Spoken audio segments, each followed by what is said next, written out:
एक भारत श्रेष्ठ भारत,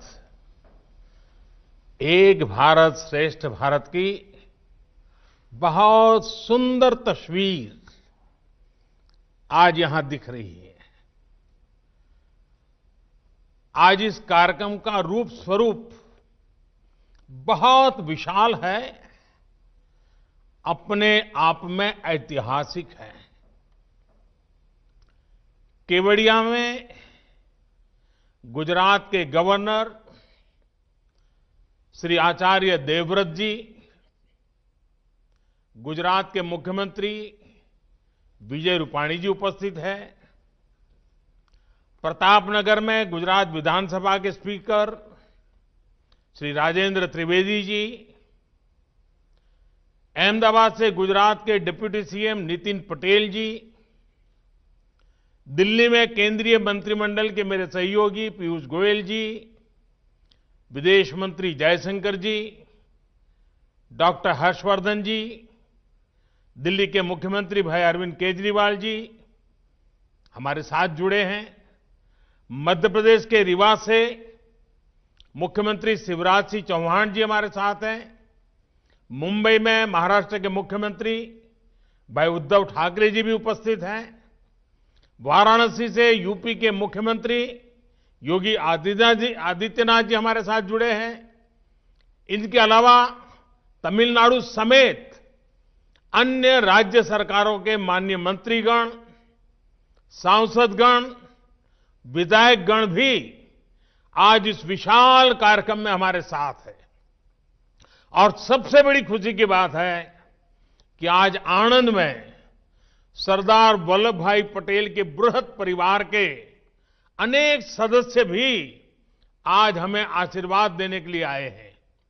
आज कला जगत के अनेक वरिष्ठ कलाकार, खेल जगत के अनेक सितारे, वे भी बहुत बड़ी मात्रा में इस कार्यक्रम के साथ जुड़े हैं।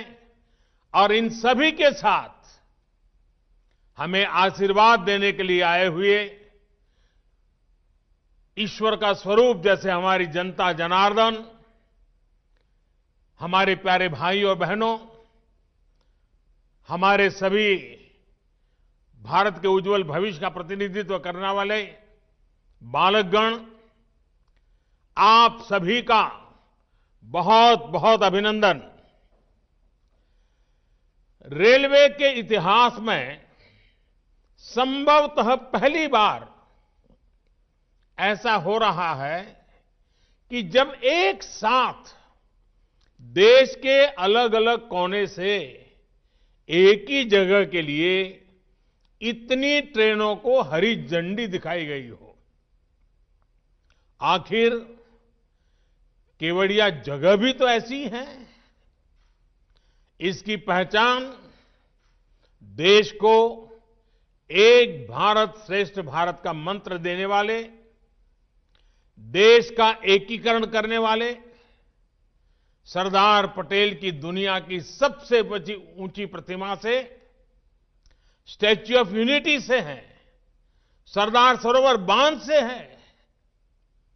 आज का ये आयोजन सही मायने में भारत को एक करती भारतीय रेल के विजन और सरदार वल्लभ भाई पटेल के मिशन दोनों को परिभाषित कर रहा है। और मुझे इस बात की खुशी है कि इस कार्यक्रम में अलग अलग राज्यों से इतने जनप्रतिनिधि भी मौजूद हैं। मैं आप सभी का आभार व्यक्त करता हूं। आज केवड़िया के लिए निकल रही ट्रेनों में एक train Puratchi Thalaivar doctor MG Ramachandran central railway station से भी आ रही है। ये भी सुखद संयोग है कि आज भारत रत्न एमजीआर की जयंती भी है। एमजीआर ने फिल्म स्क्रीन से लेकर पॉलिटिकल स्क्रीन तक लोगों के दिलों पर राज किया था। उनका जीवन, उनकी पूरी राजनीतिक यात्रा गरीबों के लिए समर्पित थी। गरीबों को सम्मानजनक जीवन मिले, इसके लिए उन्होंने निरंतर काम किया था। भारत रत्न एमजीआर के इन आदर्शों को पूरा करने के लिए आज हम सब प्रयास कर रहे हैं। कुछ साल पहले ही देश ने उनके सम्मान में चेन्नई सेंट्रल रेलवे स्टेशन का नाम बदलकर एमजीआर के नाम पर किया था। मैं भारत रत्न एमजीआर को नमन करता हूं, उन्हें श्रद्धांजलि देता हूं। साथियों, आज केवड़िया का देश की हर दिशा से सीधी रेल कनेक्टिविटी से जुड़ना पूरे देश के लिए एक अद्भुत क्षण है। हमें गर्व से भरने वाला पल है। थोड़ी देर पहले चेन्नई के अलावा वाराणसी, रीवा, दादर और दिल्ली से केवड़िया एक्सप्रेस और अहमदाबाद से जन शताब्दी एक्सप्रेस केवड़िया के लिए निकली है। इसी तरह केवड़िया और प्रतापनगर के बीच भी मेमू सेवा शुरू हुई है। डभोई चांदोद रेल लाइन का चौड़ीकरण और चांदोद केवड़िया के बीच की नई रेल लाइन अब केवड़िया की विकास यात्रा में नया अध्याय लिखने जा रही है। और आज जब इस रेलवे के कार्यक्रम से मैं जुड़ा हूं, तो कुछ पुरानी स्मृतियां भी ताजा हो रही है। बहुत कम लोगों को मालूम होगा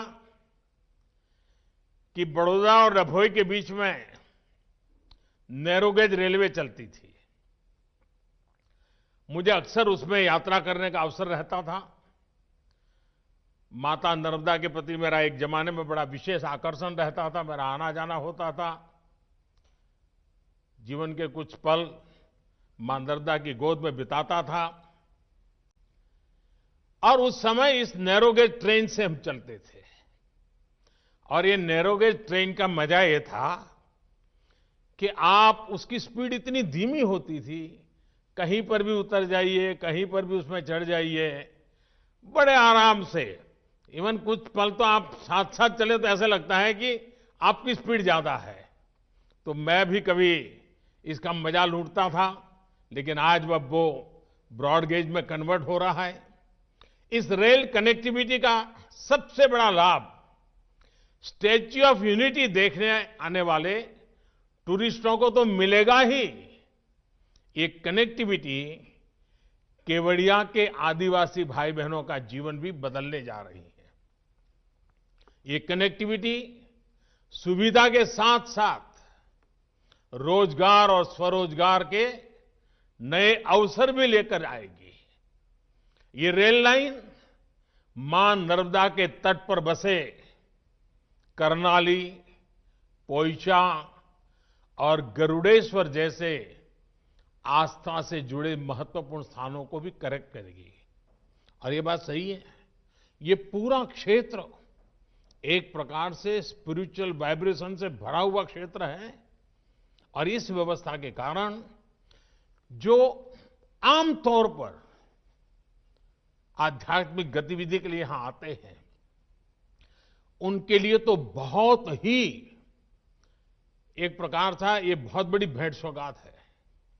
भाइयों और बहनों, आज केवड़िया गुजरात के सुदूर इलाके में बसा एक छोटा सा ब्लॉक नहीं रह गया है, बल्कि केवड़िया विश्व के सबसे बड़े टूरिस्ट डेस्टिनेशन के रूप में आज उभर रहा है। स्टैच्यू ऑफ यूनिटी देखने के लिए अब स्टैच्यू ऑफ लिबर्टी से भी ज्यादा टूरिस्ट पहुंचने लगे हैं। अपने लोकार्पण के बाद करीब करीब 50 लाख लोग स्टैच्यू ऑफ यूनिटी को देखने आ चुके हैं। कोरोना में महीनों तक सब कुछ बंद रहने के बाद अब एक बार फिर केवड़िया में आने वाले टूरिस्टों की संख्या तेजी से बढ़ रही है। एक सर्वे में अनुमान लगाया गया है कि जैसे जैसे कनेक्टिविटी बढ़ रही है, भविष्य में हर रोज 1 लाख तक लोग केवड़िया आने लगेंगे। साथियों, छोटा सा खूबसूरत केवड़िया इस बात का बेहतरीन उदाहरण है कि कैसे प्लान तरीके से पर्यावरण की रक्षा करते हुए इकोनॉमी और इकोलॉजी दोनों का तेजी से विकास किया जा सकता है। यहां इस कार्यक्रम में उपस्थित बहुत से गणमान्य लोग शायद केवड़िया नहीं गए होंगे, लेकिन मुझे विश्वास है कि एक बार केवड़िया की विकास यात्रा देखने के बाद आपको भी अपने देश की इस शानदार जगह को देख करके गर्व होगा। साथियों, मुझे याद है जब शुरू में केवड़िया को दुनिया का बेहतरीन फैमिली टूरिस्ट डेस्टिनेशन बनाने की बात की जाती थी, तो लोगों को ये सपना ही लगता था। लोग कहते थे ये संभव ही नहीं है, हो ही नहीं सकता, इस काम में तो अनेकों दशक लग जाएंगे।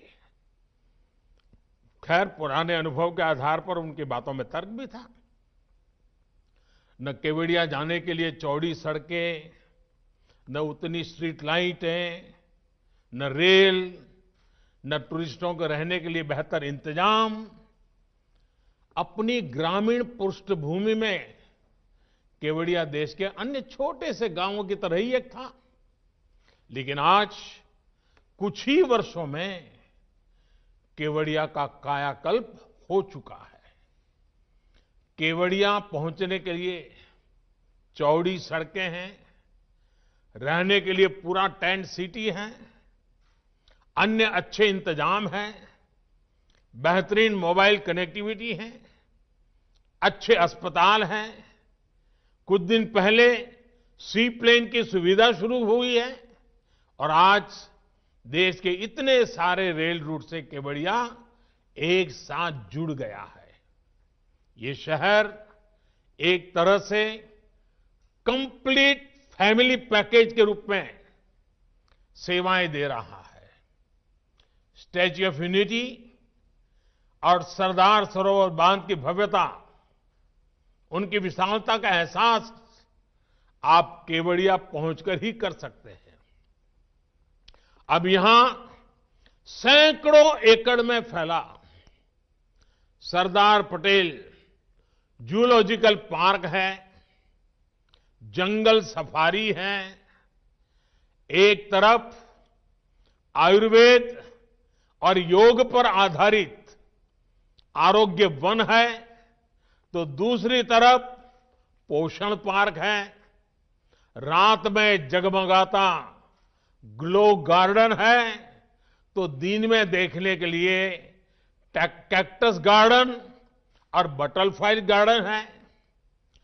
टूरिस्टों को घुमाने के लिए एकता क्रूज है, तो दूसरी तरफ नौजवानों को साहस दिखाने के लिए राफ्टिंग का भी इंतजाम है।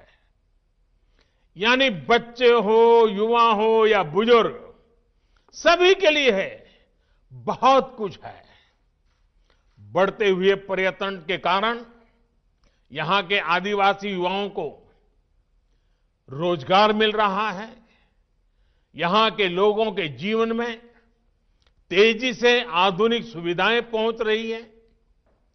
कोई मैनेजर बन गया है, कोई कैफे ओनर बन गया है, कोई गाइड का काम करने लगा है। मुझे याद है जब मैं जूलॉजिकल पार्क में पक्षियों के लिए विशेष एवेरी डॉम गया था, तो वहां एक स्थानीय महिला गाइड ने बहुत विस्तार से मुझे जानकारी दी थी इसके अलावा केवड़िया की स्थानीय महिलाएं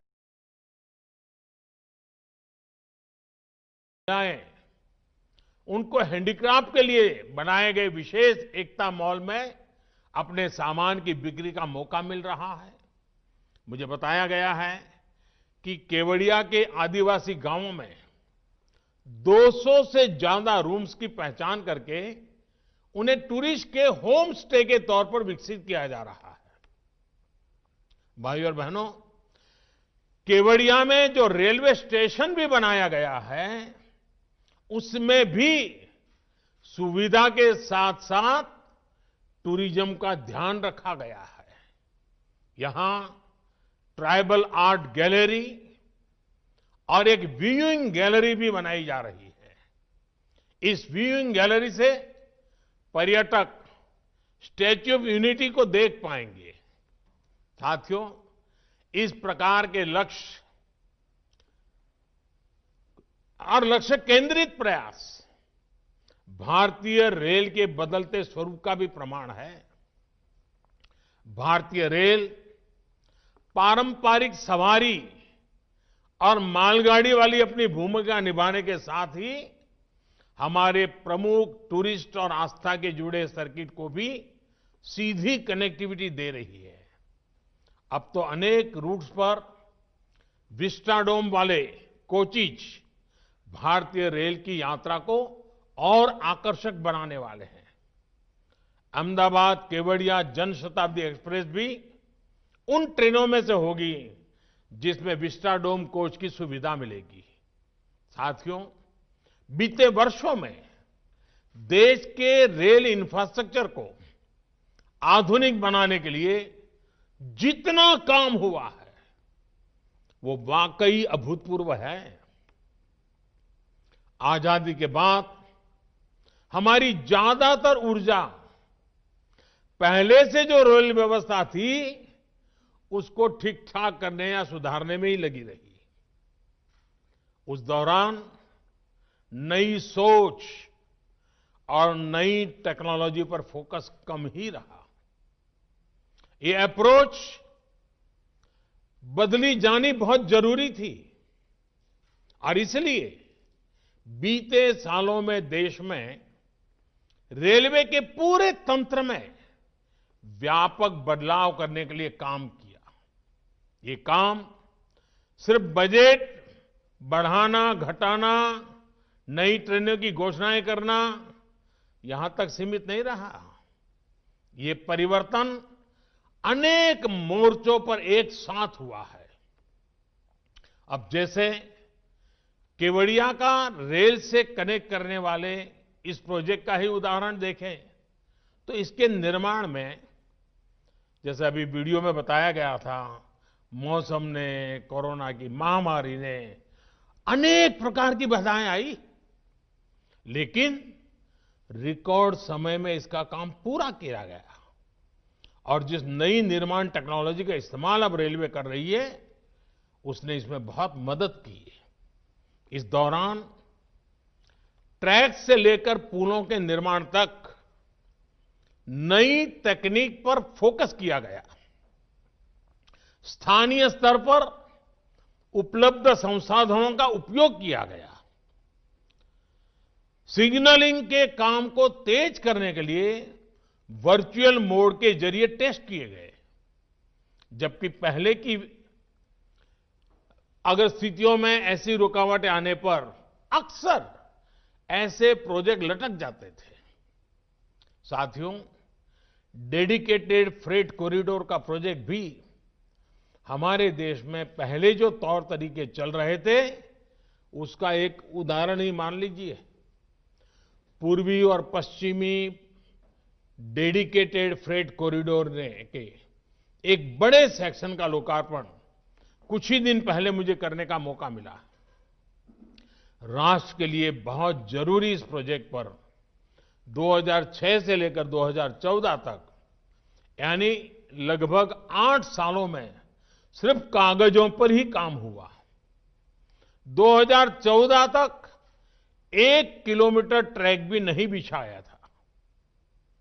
अब अगले कुछ महीनों में कुल मिलाकर के 1100 किलोमीटर का काम पूरा होने जा रहा है। साथियों, देश में रेल नेटवर्क के आधुनिकीकरण के साथ ही आज देश के उन हिस्सों को रेलवे से कनेक्ट किया जा रहा है जो अभी कनेक्टेड नहीं थे। आज पहले से कहीं ज्यादा तेजी के साथ पुराने रेल रूट का चौड़ीकरण और बिजलीकरण किया जा रहा है। रेल ट्रैक को ज्यादा स्पीड के लिए सक्षम बनाया जा रहा है। यही कारण है कि आज देश में सेमी हाई स्पीड ट्रेन चलाना संभव हो रहा है और हम हाई स्पीड ट्रैक और टेक्नोलॉजी की तरफ तेजी से आगे बढ़ रहे हैं। इस काम के लिए बजट को कई गुना बढ़ाया गया है। यही नहीं, रेलवे एनवायरनमेंट फ्रेंडली भी हो, ये भी सुनिश्चित किया जा रहा है। केवड़िया रेलवे स्टेशन भारत का पहला ऐसा स्टेशन है जिसको शुरुआत से ही ग्रीन बिल्डिंग के रूप में सर्टिफिकेशन मिला है। भाइयों और बहनों, रेलवे के तेजी से आधुनिकीकरण का एक बड़ा कारण रेलवे मैन्युफैक्चरिंग और रेलवे टेक्नोलॉजी में आत्मनिर्भरता पर हमारा बल है, हमारा फोकस है। बीते सालों में इस दिशा में जो काम हुआ उसका परिणाम अब धीरे धीरे धीरे हमारे सामने दिख रहा है। अब सोचिए, अगर हम भारत में हाई हॉर्स पावर के इलेक्ट्रिक लोकोमोटिव नहीं बनाते तो क्या दुनिया की पहली double track long haul container train क्या भारत चला पाता?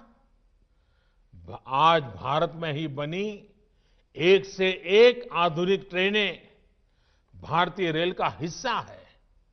भाइयों और बहनों, आज जब भारतीय रेल के ट्रांसफॉर्मेशन की तरफ हम आगे बढ़ रहे हैं तो highly skilled specialist man power और प्रोफेशनल्स भी बहुत जरूरी है। वडोदरा में भारत की पहली डीम्ड रेलवे यूनिवर्सिटी की स्थापना के पीछे यही मकसद है। रेलवे के लिए इस प्रकार का उच्च संस्थान बनाने वाला भारत दुनिया के गिने चुने देशों में से एक है। रेलवे ट्रांसपोर्ट हो, मल्टी डिसिप्लिनरी रिसर्च हो, ट्रेनिंग हो, हर प्रकार की आधुनिक सुविधाएं हो, ये सारी चीजें यहां उपलब्ध कराई जा रही हैं। 20 राज्यों के सैकड़ों मेधावी युवा भारतीय रेल के वर्तमान और भविष्य को बेहतर बनाने के लिए खुद को प्रशिक्षित कर रहे हैं। यहां होने वाले इनोवेशंस और रिसर्च से भारतीय रेल को आधुनिक बनाने में और मदद मिलेगी। भारतीय रेल भारत की प्रगति के ट्रैक को गति देती रहे, इसी कामना के साथ फिर से गुजरात सहित पूरे देश को इन नई रेल सुविधाओं के लिए बहुत बहुत बधाई और सरदार साहब को एक भारत श्रेष्ठ भारत का उनका जो सपना था, जब हिंदुस्तान के कोने कोने से स्टैच्यू ऑफ यूनिटी की पवित्र धरा पर देश की भिन्न भिन्न भाषाएं, भिन्न भिन्न वेश वाले लोगों का आना जाना बढ़ेगा तो देश की एकता का वो दृश्य एक प्रकार से नित्य वहां लघु भारत हमें दिखाई देगा। आज केवड़िया के लिए बड़ा विशेष दिवस है। देश की एकता और अखंडता के जो निरंतर प्रयास चल रहे हैं उसमें एक नया अध्याय है। मैं फिर एक बार सबको बहुत बहुत बधाई देता हूं। बहुत बहुत धन्यवाद।